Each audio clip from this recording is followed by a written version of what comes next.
el golpe principal que recibe esta bestia es en el año 1500. Miren lo interesante, en el año 1500 Martín Lutero se levanta. Dice en el Conflicto de los Siglos, en la página 173, expuse con claridad la palabra de Dios, prediqué y escribí. Dos cosas hizo nada más, predicó y escribió. Esto es todo lo que hice. Y sin embargo, dice él, mientras yo dormía, la palabra que había predicado afectó al papado como nunca le perjudicó príncipe ni emperador alguno. Y sin embargo, nada hice. La palabra sola lo hizo todo. ¿Sabe qué está diciendo Martín Lutero? Que lo que la palabra hizo, esa palabra que él predicó, hizo darle un golpe, hizo herir al papado de una manera tan horrorosa, terrible, que ni emperador, ni Napoleón con todo su ejército, ni príncipe alguno, ni el general Berthier hizo en afectar al papado como lo que hizo Martín Lutero. Entonces, ¿por qué razón es importante entender de que el golpe principal lo da Martín Lutero, no Berthier, no Napoleón Bonaparte? Porque de aquí es donde el papado empieza aún a descentralizarse, a perder todo su poderío en Europa. ¿Puedo preguntar algo? Esto me lleva con la mente a la piedra. Dice, sin intervención humana. Intervención humana. ¿Cómo también se hace la declaración? Pura palabra.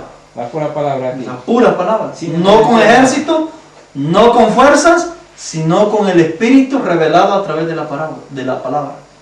Sí, por eso, esto es lo mismo. Entonces, no podemos excluir a Martin Luther tampoco de esta acción. No. Él tiene un papel importante que cumplió por indicación del mismo Dios. Y entonces la obra del fin, que representa la piedra, no podemos excluir los seres humanos. Obviamente no. Como ha usado Martin Luther. Claro, porque Dios usa un instrumento humano, ¿cierto? Pero ese instrumento humano solamente es un medio para poder él revelar la acción que va a hacer. Que en este caso fue Martín Lutero. ¿Para qué le sirvió Martín Lutero? Para escribir y predicar nada más. Anunciar lo que Dios estaba diciendo en esa generación de oscuridad con el catolicismo. Ahora, nótese lo que dice el Conflicto de los Siglos. Sigue diciendo en la página 119. Era muy precioso el mensaje que Lutero daba a las ansiosas muchedumbres que pedían de sus palabras. ¿Qué es lo que daba Martín Lutero? Un mensaje. ¿Cómo fue que el papado recibe su golpe? ¿A través de qué lo recibe? A través de un mensaje. Ese fue el golpe que él recibe. Dice, la buena nueva de un amante salvador, la seguridad del perdón y de la paz por medio de su sangre expiatoria, regocijaban los corazones e inspiraban en todos una esperanza de vida inmortal. La iglesia romana hacía comercio con la gracia de Dios. Las mesas de los cambistas habían sido colocadas junto a los altares y llenaban el aire, la gritería de los que compraban y vendían. Empero, los mismos medios que adoptara Roma para engrandecerse fueron los que hicieron caer el golpe mortal que destruyó su poder y su soberbia. Aquellos medios fueron lo que exasperó al más abnegado y afortunado de los enemigos del papado y le hizo iniciar, ¿quién es el que inicia esa lucha? Martín Lutero. Le hizo iniciar la lucha que estremeció el trono de los papas e hizo tambalear la triple corona de la cabeza del pontífice. Este hombre que inicia esta lucha, llamado Martín Lutero, hizo que el papado y la triple corona de dice, fueran estremecidas por un simple, aparentemente, mensaje que este hombre estaba enseñando. Entonces, ¿qué espada usa? ¿Qué tipo de herramienta él usa? ¿Espada o cautiverio? Nótese que hemos leído esta cita de que en el año 1798 lo que recibió el papado es el cautiverio, indicándonos de esta manera que lo que pasó en el año 1500 fue el golpe con la espada, pero no con una espada literal. Dice el libro de Apocalipsis capítulo 13 verso 14, porque es Apocalipsis que nos dice que el papado recibió una herida mortal. Y en este versículo que vamos a leer solamente hace énfasis de la herida de espada. Ignora la cautividad, porque verdaderamente la cautividad solamente fue la consumación de ese golpe que se le dio. Pero el golpe principal de la cual la Biblia hace referencia es el de espada. Dice el capítulo 13, verso 14. Y engaña a los moradores de la tierra con las señales que le ha sido dado a hacer en presencia de la bestia, mandando a los moradores de la tierra que le hagan imagen a la bestia que tiene la herida de espada y vivió. O sea, nótese de que está diciendo que la bestia recibe un golpe, pero lo recibe, una herida, pero lo recibe con la espada. Lo interesante del caso es que en 1798, si hubiésemos de pensar que esta espada fue una espada literal, en 1798 el papado no murió por causa de una espada literal, sino que fue llevado arrestado a Francia y allí murió en el exilio. Es decir, no se usó un instrumento de hierro, o es decir, una espada literal para eliminarlo. Entonces, obviamente que la inspiración nos está hablando de una espada simbólica y no de una espada literal. ¿Me doy a entender? ¿Qué espada entonces es? Efesios 6:17. Tomad el yelmo de la salvación y la espada del Espíritu. ¿Cuál es la espada del Espíritu? La palabra de Dios. Hebreos 4:12. Porque la palabra de Dios es viva y eficaz y más penetrante que toda espada de doble filo, y penetra hasta partir el alma y el espíritu, las coyunturas y los tuétanos, y discierne los pensamientos y las intenciones del corazón. Entonces, esa fue la espada que Dios usó para hacer pedazo el corazón de Roma, es decir, para hacer o herir al sistema papal.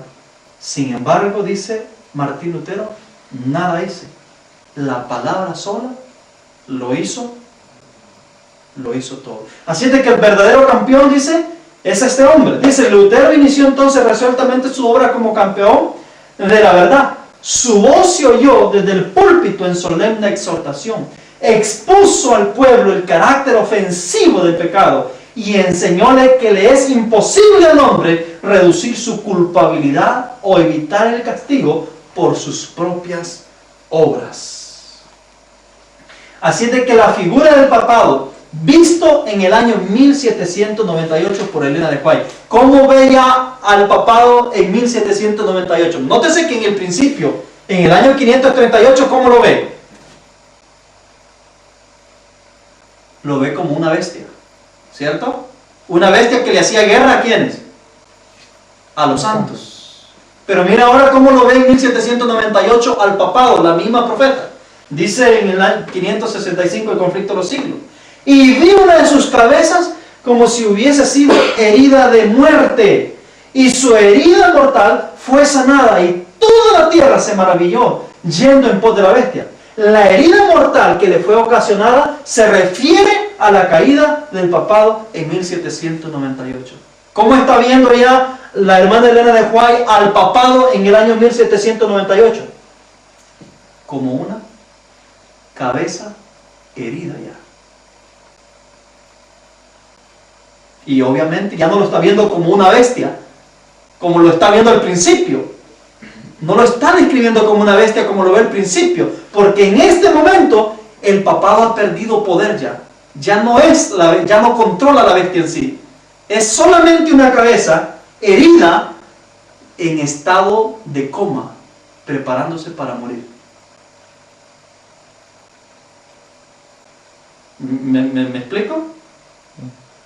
Muy bien.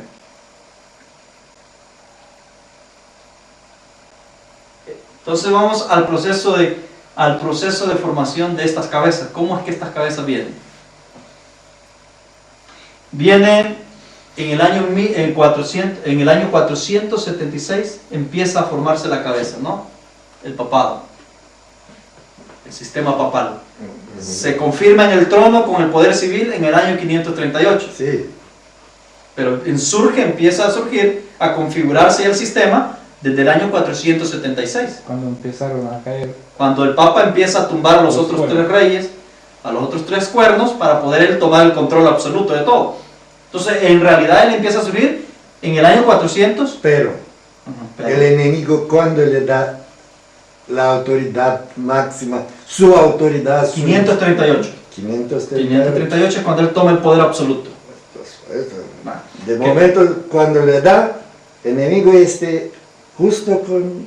Sí, recordando, Estefan, de que en el 476 la bestia está surgiendo, no sin cabeza, es decir, está surgiendo con una cabeza. Con una cabeza, sí. Todavía no ha recibido Esto me- poder, es decir, civil.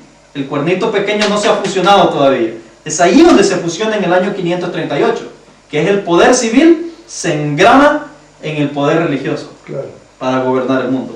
Ok, pero muy bien, está surgiendo en el año 538 ya como una cabeza, ¿no? Esta bestia. ¿Ya? Está estableciéndose con una cabeza. Ok, ¿por qué una cabeza? Ya dijimos de que las cabezas representan un sistema, un pueblo religioso. ¿Cuál es el pueblo religioso con el cual está surgiendo? Con el catolicismo. Muy bien, pasaron desde el año 538 hasta el año 1500. Esta bestia pasó con así como está, con una cabeza hablando grandes cosas y destruyendo y matando a los santos. La gran tribulación que Jesús profetizó y todo eso.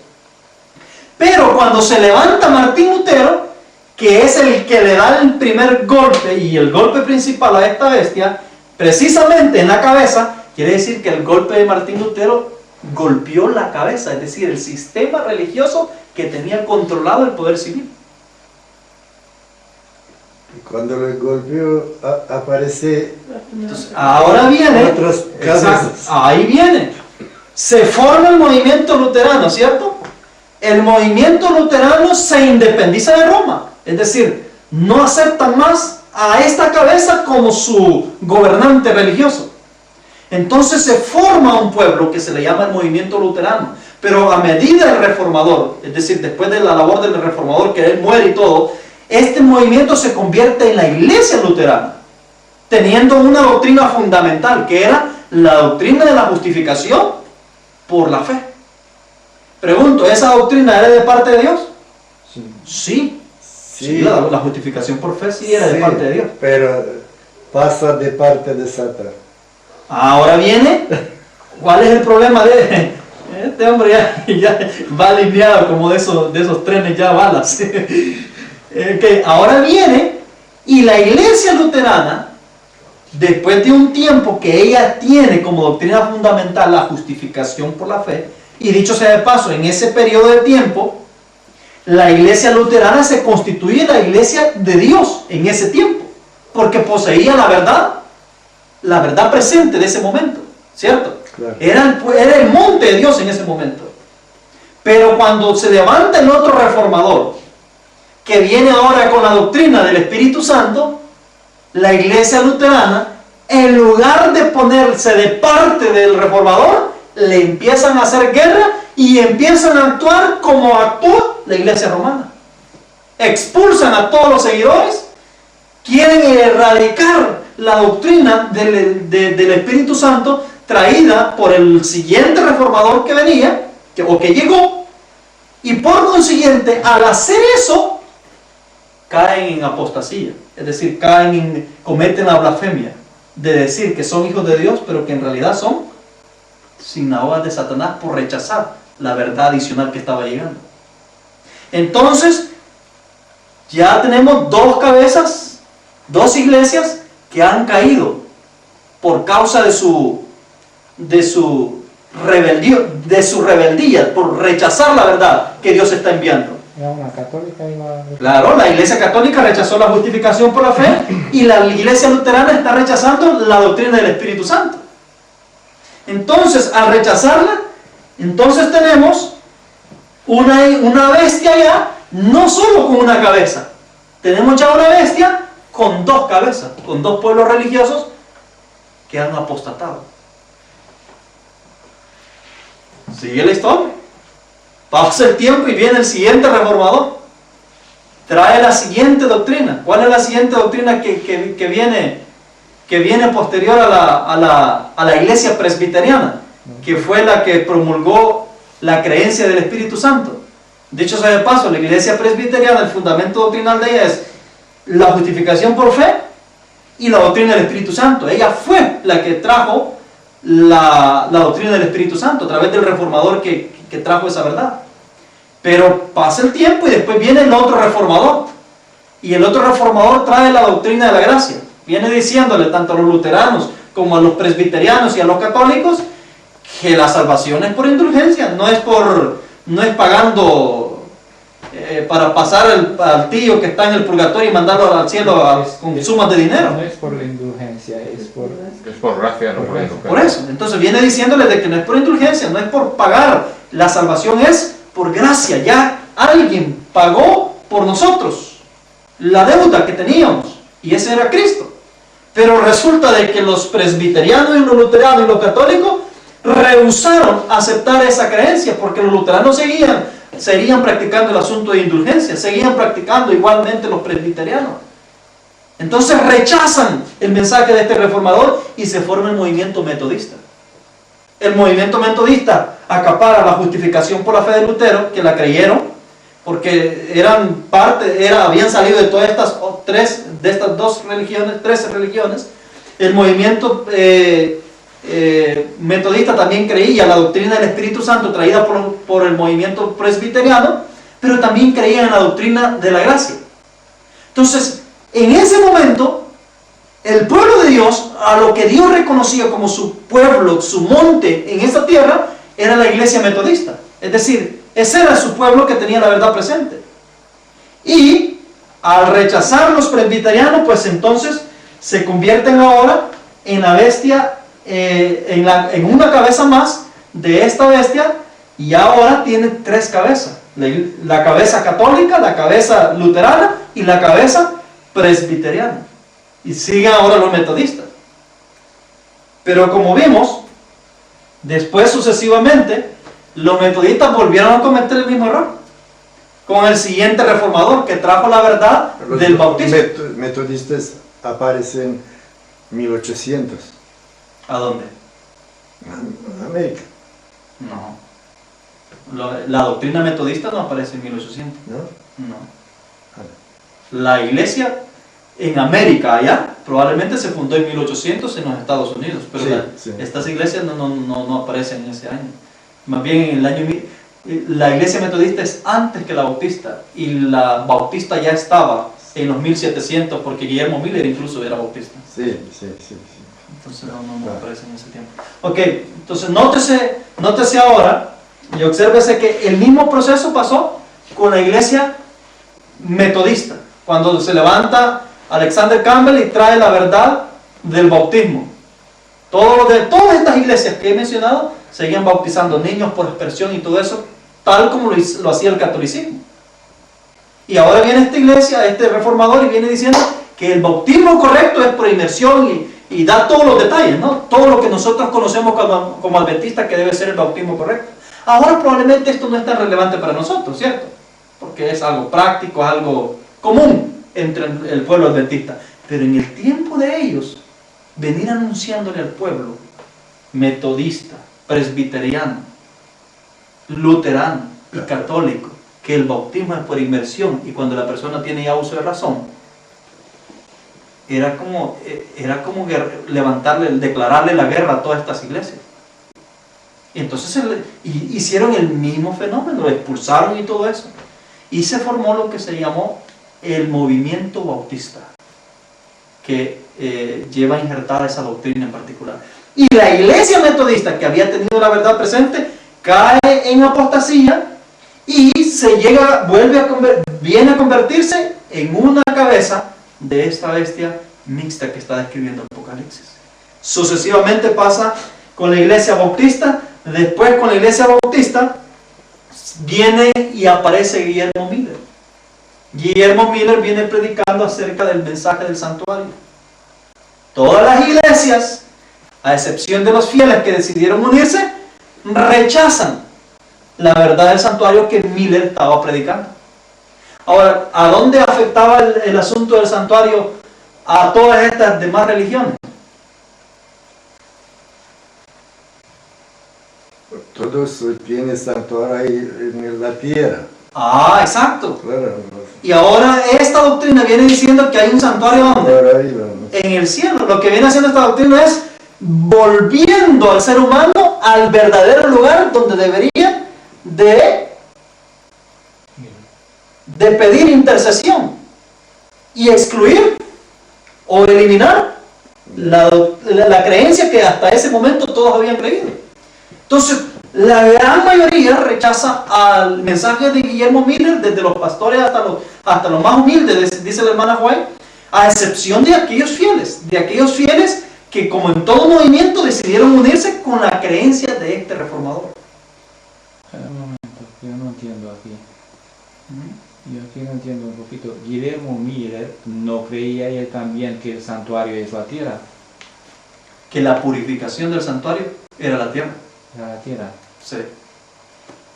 Y entonces el santuario celestial que han descubierto han sido otros dos más tarde, un poquito. La hermana White, que ella termina aclarando todo el sistema del santuario. Pero el punto aquí es que en el periodo de Guillermo Miller se reveló, es decir, a toda la gente, a toda la población, de la existencia de un santuario. Y que obviamente no era Roma, no era ni el sistema que Roma había establecido. Independientemente de la interpretación, ya hemos visto de que él se equivocó en cuanto a identificar el lugar donde se encontraba o lo que representaba en sí el santuario, que más adelante la hermana White lo aclara, haciendo énfasis en el asunto de lo que Satanás había hecho a través del cuerno pequeño, que había tirado por tierra el santuario, lo había profanado y lo había pisoteado y había hecho cuanto había querido, y había establecido un sistema terrenal en relación a este santuario.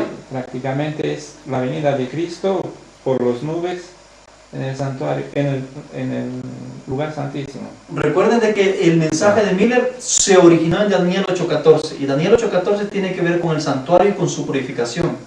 El error de Miller, que ya estaba, Dios así lo permitió, fue en identificar el evento, es decir, a dónde iba a ocurrir ese evento, confundiendo el santuario celestial con el planeta Tierra.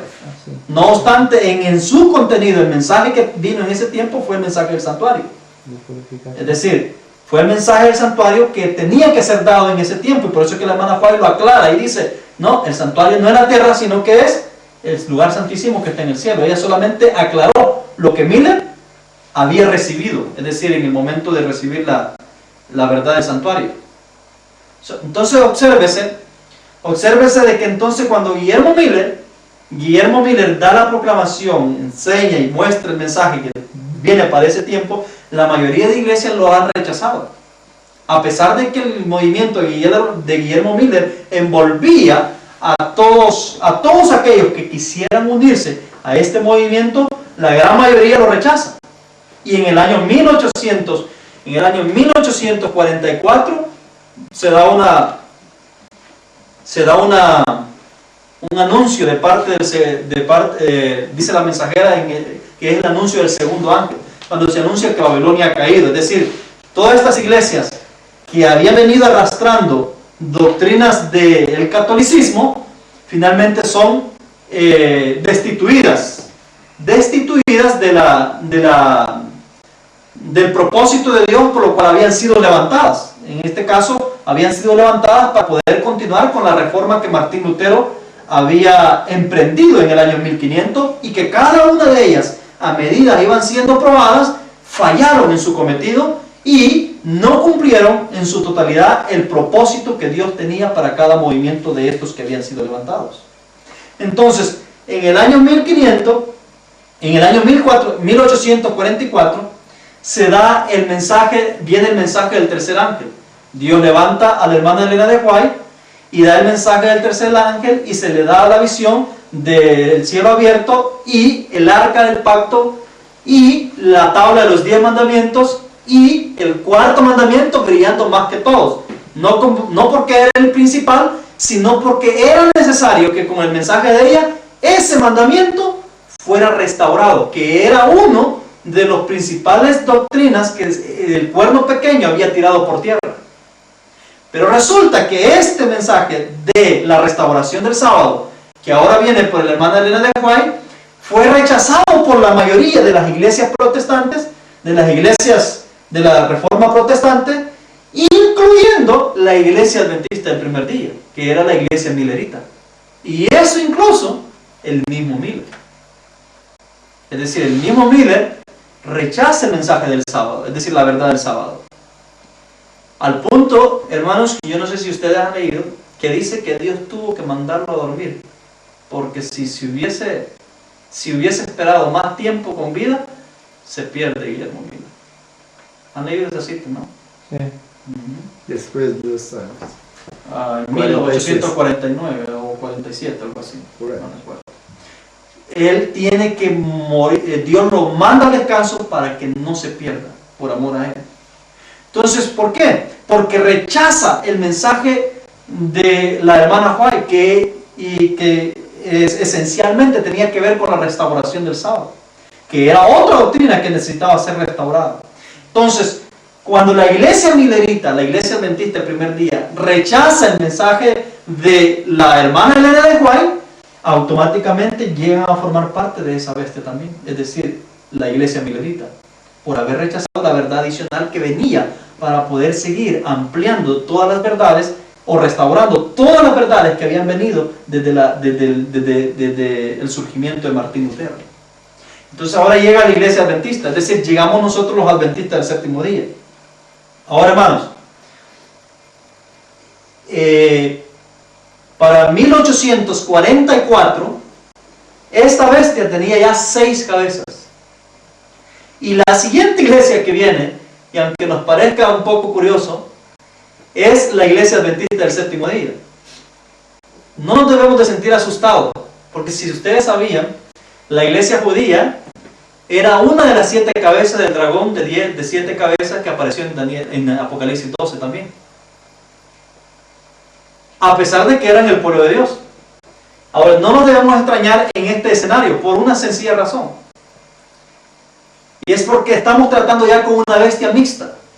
No una bestia que se identifica con el papado nada más. Si ustedes están viendo ya, la bestia de 1844 ya está dividida, ya está mixta. Es decir, los reinos están separados, las naciones ya se han casi independizado todas. Ya los 10 cuernos están ya con coronas y tenemos ya un sistema religioso dividido. Cada cabeza es un cuerpo religioso diferente al otro. Entonces no podemos decir que en el año 1844 esta bestia es el papado, pero sí podemos decir que en esta bestia se encuentra el papado. ¿A dónde se encuentra el papado en esta bestia? Ya desde el año 1798 en adelante.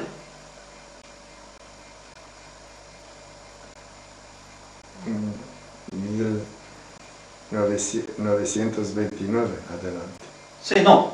Pero si tú quisieras ver al papado en esta bestia con 7 cabezas. Sí, claro. Si tú quieres ver al papado en esta bestia, después de 1798, ¿a dónde lo verías? El papado. ¿Sí? Tiene la herida de muerte. La cabeza que está herida. Ahí está el papado. Pero yo no puedo decir que toda la bestia es el papado para ese tiempo ya. No, claro. Por la sencilla razón de que los metodistas no comulgan ya con el papado. Los bautistas tampoco comulgan con el papado. Los reyes tampoco comulgan ya con el papado. Ya están divididos. Tienen sus propias coronas. Más bien los mismos reyes le han dado cautividad al papado, que en este caso fue Napoleón Bonaparte. Entonces ya en ese tiempo yo no puedo decir que el papado es esta bestia. Pero sí en los 1260 años, o por lo menos desde el año 538 al 1500, yo puedo decir que esta bestia es ¿qué? Es el papado. Y eso es lo que dice la hermana Elena Juan. ¿De mil? Desde el año 538 hasta el año 1500, yo puedo decir con toda seguridad que esta bestia es el papado. Que la primera, más clara, creo que más clara. Claro, esta bestia es el papado. Pero después del año 1500, yo ya no puedo dar garantía de que esa bestia es el papado, porque ya está dividiéndose. Este es un sistema universal. Entonces vamos ya entrando a un sistema global de gobierno en este planeta, donde hay muchos factores, hay muchos actores involucrados, pero que ni uno tiene hegemonía sobre otro, porque están divididos los elementos. ¿Me explico? Sí, pero espero ¿dónde está el monte? ¿Dónde está el monte? El monte. Ok. La iglesia adventista fue probada en el año 1888. Dios le envía un mensaje y ella lo rechaza. Para lo que hemos creído que el mensaje de la vara es también otro mensaje para la iglesia, en 1929 este sería el segundo mensaje que ella rechaza. En el año 1929, que fue el año que vino el mensaje de la vara del pastor, y también fue el año, tan pronto la iglesia lo rechaza, cuando esta bestia vuelve a la vida, es decir, cuando esta cabeza vuelve a ser restaurada, es un indicativo que la reforma que Martín Lutero empezó con el primer golpe y que cada iglesia que se levantó fue haciendo más profunda la herida de esa bestia y queriendo cortarla de una vez por todas, todo el sistema papal. Y cuando llega el tiempo que la iglesia adventista debe de continuar esa reforma y tumbar de una vez por todas al papado, nuestra iglesia falla. Porque la espada que Dios estaba mandando para darle muerte de un solo, la rechaza. Y la cabeza se sana. Y entonces la cabeza vuelve a la vida. Entonces la reforma protestante termina en el año 1929. Hasta ahí. Y entonces, ¿qué se ve obligado Dios a hacer? Ahora, en 1929 se da el fenómeno. La cabeza, la bestia está completa. Y desgraciadamente nuestra iglesia, donde usted y yo somos parte, estamos metidos en esa cabeza. Somos la séptima cabeza de esa bestia. Por haber rechazado el mensaje adicional que Dios había enviado con el propósito de terminar de una vez por todas con esa cabeza. Con esa bestia. Mensaje 1888, ¿no? Y en 1929 que viene el segundo. Primo mensaje. El primero y el segundo. Sí. Entonces, nótese, Es la única que se da dos oportunidades, ¿no? se le ha dado dos oportunidades. Entonces, ¿qué es lo que Dios se ve obligado a hacer en el año 1929? Hacer una contrarreforma ahora. ¿Cuál es el pleito ahora de Dios desde 1929 para adelante? Hacer una contrarreforma para sacar a la iglesia que lo representa, porque proféticamente es la séptima y última. Hacer una contrarreforma para sacar a esta cabeza de donde no debe de estar. Es decir, de esa bestia. Entonces la misión de Dios cambia en ese año. Ahora era necesario que en lugar de que la iglesia fuera un movimiento de reforma en el mundo pagano, y dado que había fallado para poder continuar esa labor de ser una iglesia de reforma, ahora Dios se ve en la obligación de levantar un movimiento de reforma, no en el mundo, sino en el seno de la iglesia de Dios. Entonces dice la hermana White. La hermana White ve en evento de los últimos días, ve un movimiento de reforma que se levantaba en el seno de la iglesia de Dios. ¿Habéis leído esa cita? Sí, tú mismo has puesto. Se la he puesto en varias me ocasiones. parece. ¿Desde cuándo? Claro. Desde 1929. Desde ahí para allá. Porque la iglesia que estaba llamada para cumplir el propósito de Dios con la reforma, falla. Y por consecuencia, llega a formar parte de ella, de este poder. Así es de que en el año 1929, según Apocalipsis 13:3, su herida de muerte fue sanada, y a partir de ahí se maravilló toda la tierra en pos de ella. Toda, incluyendo a usted y a mí. Vale, entiendo. Claro, mi cabeza entiende. Pero la Biblia, y usted ha dicho, Iglesia Adventista, este último. Es la última. Es la última. Totalmente. Y remanente, esto último mensaje, esto, ¿dónde se sitúa? El movimiento de reforma que Dios iba a levantar en medio de él. Sí, esto claro. Y Biblia escribe del movimiento de reforma. ¿Para qué iba a levantar el movimiento de reforma? No estoy hablando de la iglesia de la reforma, estoy hablando de un movimiento de reforma entiendo, que iba a levantar en el seno, es decir, en medio de la iglesia. ¿Qué iglesia? ¿Para qué? De la iglesia adventista. Bueno, esto, y está ahí, mira, el séptimo en esta cabeza de papá. Correcto, el movimiento de reforma no es una iglesia, es un movimiento. Todas las iglesias empezaron como un movimiento, no empiezan como iglesia. Después se constituyen como iglesia. Lo que Dios está diciendo es que Dios levanta un movimiento de reforma, mas no una iglesia.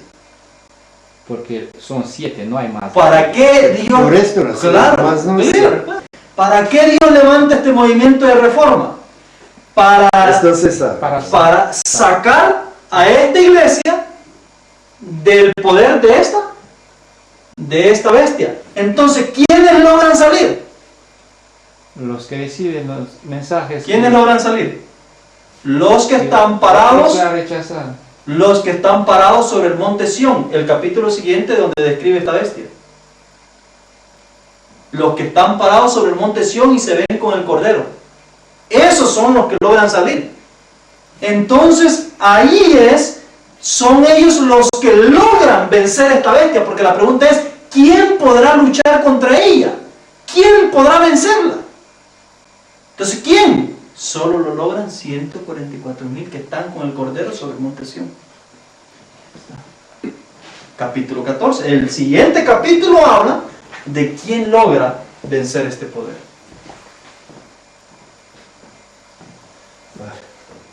Para mí está claro. Para mí Hasta ahora, y yo esto casi lo entiendo, hasta ahora, pero ahora entiendo muy bien. Eso es bueno. Entiendo muy, no, de verdad. Sí, sí, sí.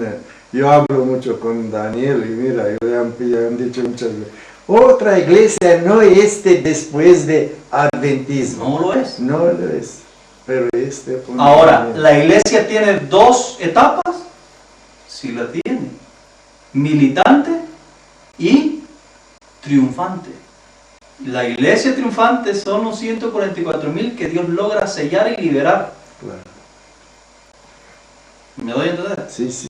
Pero que eso no viene, esa parte triunfante no viene hasta que Dios haya purificado su pueblo.